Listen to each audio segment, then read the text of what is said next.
So here's how to receive payment through REMITLY money transfer.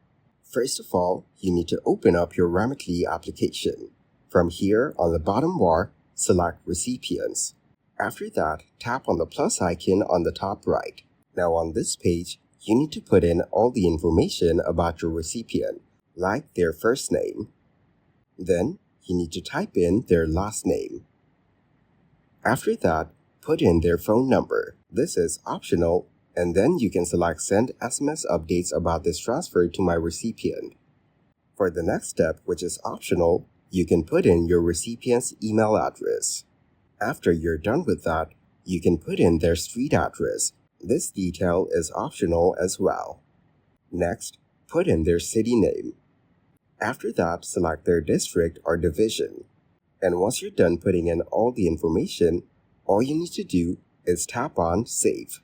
And after that, your new recipient will be added. This way, the sender can add your details and send you money, and you will receive your money through REMITLY.